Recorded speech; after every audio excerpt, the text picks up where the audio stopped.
ہمارے رب نے ہمارے وجود کو ڈیزائن کس طرح کیا ہے۔ ہم جب کھانے لگتے ہیں تو سب سے پہلے ہم اس کھانے کو دیکھتے ہیں، اس کے اوپر کوئی نجاست تو نہیں لگی، کوئی غلاظت تو نہیں لگی۔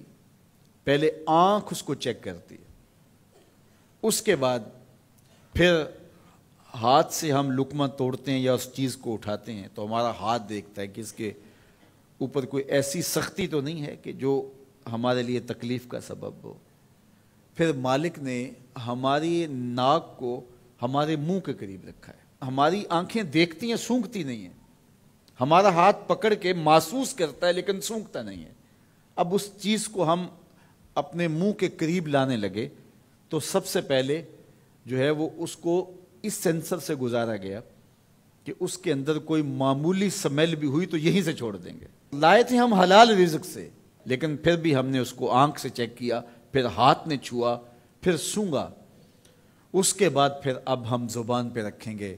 اب ہمارے رب نے زبان کو 3 حصوں میں تقسیم کیا ہے۔ زبان کی جو نوک ہے اس کے اوپر نمکیات کو چکھنے کے ذائقے رکھے ہیں۔ زبان کا درمیانہ حصہ جو ہے یہ مٹھاس کا احساس کرتا ہے، اور حلق کے قریب جو حصہ ہے یہ کڑواہٹ کا احساس کرتا ہے۔ تو اب اس کو زبان پر رکھ کے چکھا کہ یہ بد ذائقہ تو نہیں ہے۔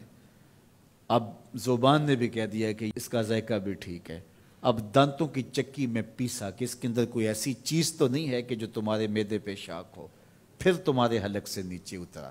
وہ رب نہیں چاہتا تمہارے حلق میں ایک لقمہ بھی ایسا جائے جس میں ذائقہ نہ ہو، جس کے اندر بدبو ہو، جس میں تعفن ہو، جس پر کوئی غلاظت ہو اور جو ناپسندیدہ ہو۔ تمہارا رب چاہتا ہے تم طیب لو، ستھرا لو، تاکہ تمہارا ظاہر بھی ستھرا ہے، تمہارے وجود کا حصہ بننے والی غذا جو ہے وہ بھی پاک اور ستھری ہو۔ تمہارا رب تمہیں صاف دیکھنا چاہتا ہے، صاف رکھنا چاہتا ہے۔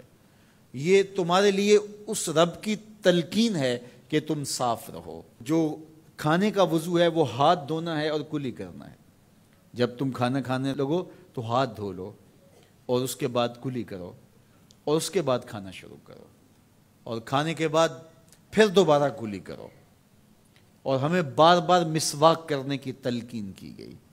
مسواک منہ کو صاف کرتی ہے اور رب کو راضی رکھتی ہے۔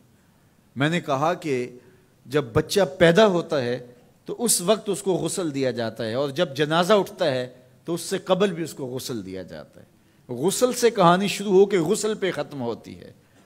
اور ادھر صفائی اور ستھرائی کی کہانی یہ ہے کہ جب تک بچہ اپنے دانت صاف کرنے کی اہلیت نہیں رکھتا اتنی دیر تک دانت ہی نہیں اگتے، اس لیے کہ اب یہ صاف نہیں کر پاتا، اور جب وہ صاف کر پائے گا تو پھر دانت اگنا شروع ہوں گے، اور پھر ان دانتوں کو ہر لحاظ سے صاف رکھے، ان کو ستھرا رکھے۔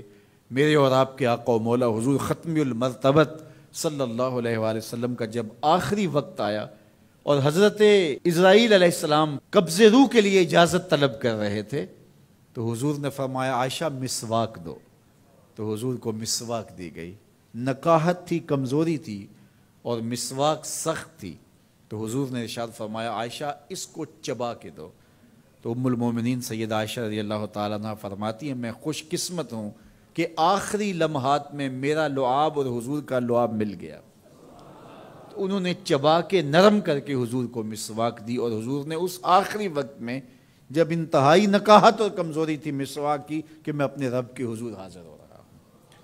تو ہمارے دین نے ہمیں یہ تلقین کی ہے کہ تم اپنے آپ کو بھی صاف رکھو، اپنے وجود کو بھی صاف رکھو، اپنے بالوں کو بھی صاف رکھو، اپنے لباس کو بھی صاف رکھو، لیکن پھر اس پہ اکتفا نہیں ہے۔ جہاں تم رہتے ہو اس جگہ کو بھی تم صاف رکھو، اپنے اطراف کے ماحول کو بھی صاف رکھو، اپنے گھر کو بھی صاف رکھو، اور اپنی گلی کو اور اپنے محلے کی صفائی کا